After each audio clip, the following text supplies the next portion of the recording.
Hello, my name is Dante Renee, and welcome to the 10 Room Bizarro YouTube page where I talk about films that I believe need to be talked about more. Like tonight's film, 1964's Dr. Orloff's Monster by Mr. Jess Franco, directed by Jess Franco. This one had some alternate titles to it. I have some notes up here, so you might see my eyes going up. But this one had some alternate titles as well that you'll see around on IMDb. The Mistresses of Dr. Jekyll was one of them. But this was put out by the Euroshock collection here. And this is a widescreen transfer by Image Entertainment DVD.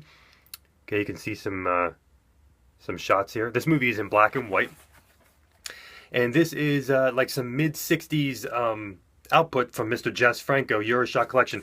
As far as I know, this is the only legitimate release that I know of.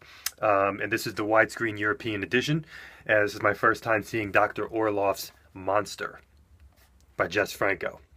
Jess Franco, a lot of people don't realize, actually did a good deal of black and white films, Spanish black and white films, before really going full frontal, going headlong right into color films and much more sexually explicit and violent and such. But in many circles, people consider Franco's early films to be the first cinematic portrayals of eroticism mixing with horror. So very, very interesting. This is a black and white film for him, and he was still, in Spain. And he also did a good deal of films revolving around the Dr. Orloff storyline, and more of which will be mentioned on this YouTube page. He even had, in some of his films, he even had, just characters called Orloff that didn't necessarily, he always worked with that storyline, it seems. It was very, very interesting. But this is Dr. Orloff's Monster, so we're going to get into this a little bit here. This is a great, very, very moody and atmospheric and weird, and since it's black and white too, and creepy, and really has a haunted, spooky, creepy, trippy vibe about it. And it's a perfect late night Jess Franco film to watch for those reasons. So let's get into this film a little bit here. This is a movie that I believe has a huge Franco stamp on it. You can watch this film, you can say this is a Jess Franco film, albeit not as explicit, not as chaotic, possibly as his later features. But this is definitely, you can think about it, in 1964, this is a very edgy and very kind of pushing the boundaries type of film. And so let's get into it. Let's look at it here, okay? First and foremost, let's look at the music. Now, the music in this film was by a Jess Franco regular score composer, Mr. Daniel White. Daniel White, my gosh, how many films did he score of Jess Franco's, and even collaborate with Jess Franco as well. The score for this film really represents, really kind of represents the film itself. And we have a playful score at times, a playful, it just has an element of I don't want to say joy, but there's just a playfulness and a meandering adventuring spirit about the score. There's a very heavy gothic atmosphere to the score that really links to the story elements of the movie. It's unnerving at times, and there's an old movie orchestration type of vibe at times. And there is a song on here that is a fairly popular Jess Franco song, a soundtrack song to Franco Files, as they call them, Jess Franco obsessies. And it's a song I never knew which movie it was from until I pushed play and watched this film. And it's a song called Pepita. And the song Pepita is sung in kind of a club atmosphere. Excuse me. And It's in Dr. Orloff's Monster. And if it's in any other of his films, please let me know, any of you Franco heads out there. But the song has this really kind of experimental, playful, show tune Spanish vibe about it, but it's very experimental. It's very avant-garde. Papita, papita, papita, and it has these weird pauses and spaces, and there's music in this film that there are elements of this film that almost kind of have that musical vibe, because there are songs that are sung in the club atmosphere in this particular film, and you know Jess Franco's films have those nightclubs and women dancing, and in this case we have dancing, but we also have singing in this particular film. So very, very interesting, and that song Pepita is in there. Just a few things right off the bat.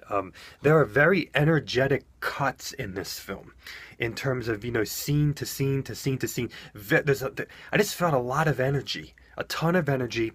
There is a dark, surreal atmosphere, especially at the beginning of the film. Something really, really surreal and hallucinogenic and very, very unnerving and dark and trippy. Very interesting to the beginning of this film. We have shots so interesting from moving side to side on a car. A very interesting shot of that. We have zooms in this film, even this early on in the mid-60s for Franco. We have zooms in here. We have this amazing scene of two shadows talking. You know, two shadows. And you see Charlie Chaplin, like a photo or picture, you know, in there, and it's very, very interesting. There are a lot of shots from the ground up in this film, and he's you know, he is known for that, to make things look rather larger or kind of Coke bottle-y, you know, kind of warped in a way, the way everything kind of looks big and looming. There are these amazing shots of lightning and flashing of lights. I mean, if you really are looking at that gothic atmosphere, you know, Dr. Orloff's Monster really has that in the black and white vibe of the film. You know, there was another film that I reviewed on this YouTube page from Franco called Night of the Skull, a color film with Lena Romay in it, that really had kind of, it was like almost like a Jess Franco old dark house vibe, his rendition of an old dark house film in a lot of ways. And this is not that, but this film has that moodiness of an old dark house film. It has that atmosphere, it has that creepiness, but even more intense in the surreal qualities, and even a little and darker, much darker, but just beautiful, just atmospheric shots of lightning and lights. I mean, you could put them on a loop in a haunted house, you know, that kind of vibe. Just shadows and lights in this film. Shadows and lights. There is a shot of a monster walking in the shadows. You know, the when I say the monster, the kind of the main villain of the film. Yes, the monster in the title of the film. So this is a film that is very moody, very very well shot, very well lit, very intentionally gothic in the way that it was done. You know, in this film is cold. There's a coldness to this film. This is not one of the Franco Tropical films. We're not in the jungles. We're not in bikinis. We're not, you know, laying by a pool. We're not laying on the beach. This is not one of those types of films. This is a very cold film. There's a castle in this film, or a mansion. There are many hallways in this film. You know, I was watching this movie and I said, this is a movie of hallways. You're constantly traveling down these long corridors, and there's nightclub jazz in this film. You know, Franco being a jazz musician, this is a nightclub with jazz and with singing, and there is an energy in that nightclub that's not in his other films, and like I said, almost in a musical way. This film, I noted, reminds me of an old dark house meets mad scientist, killer, monster, gothic, mystery, musical, sleazy, love story, horror, robots, slasher, murder film. Did you get all that? That's what this film is. Such an amalgam, as Franco films mostly are, folks. He's doing whatever he wants to do, even in 1964, it seems, and you can really sense that in Dr. Orloff's Monster. There's so many different qualities to this film, and yes, there is a love story, kind of a playful love story in here as well. So there's so many different qualities. The lead girl in this film, who I feature on my the 10 Room Bizarro Facebook page, so I took a black and the screenshot from the film. She's very pretty, and she's kind of the lead girl in the film, and the mystery that envelops around her, and you're really, her acting is awesome. The acting from everybody is awesome, but you really feel for her and you're with her. And in some ways there were almost elements of, I love that element of a lost girl, which you see in a lot of Franco films, but even in films like Carnival of Souls or Alice in Wonderland, or, things like that. But a girl who is, there was almost an old dark house setup to the film where she is, going because of a family death to this house, to a family house.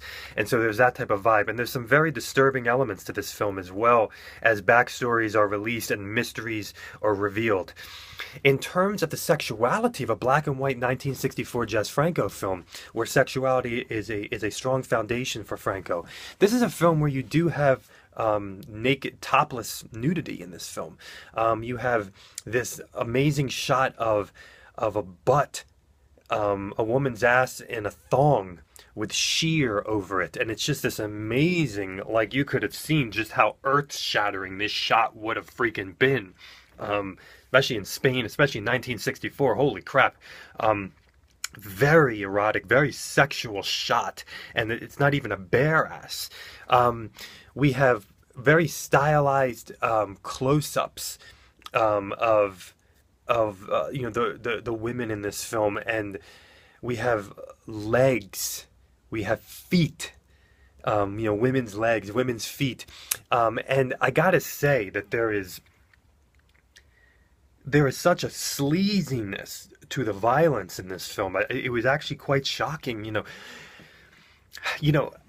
There are a lot of, very wild black and white films, especially if you look at some of the distributors like Something Weird Video, and even Something Weird Video by Frank Henenlotter. They put out a lot of that, those roughies and those nudie cuties and things like that. But there is a sleaziness to the violence and a darkness to the violence in this particular film. Kind of sleazy death aftermaths to the violence in this particular film. And it was quite shocking and so well done.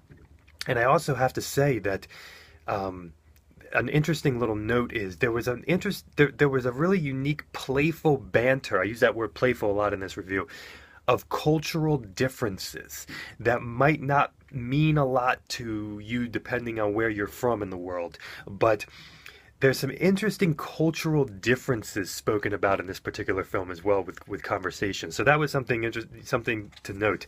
So this is a film that you could really shock a few people with, a black and white film, say it's a Jess Franco film, and then they'll realize how far it goes. Dr. Orloff's Monster by Jess Franco, 1964. Thank you so much for watching the 10 Room Bizarro YouTube page, where I talk about films that I believe need to be talked about more, like this one.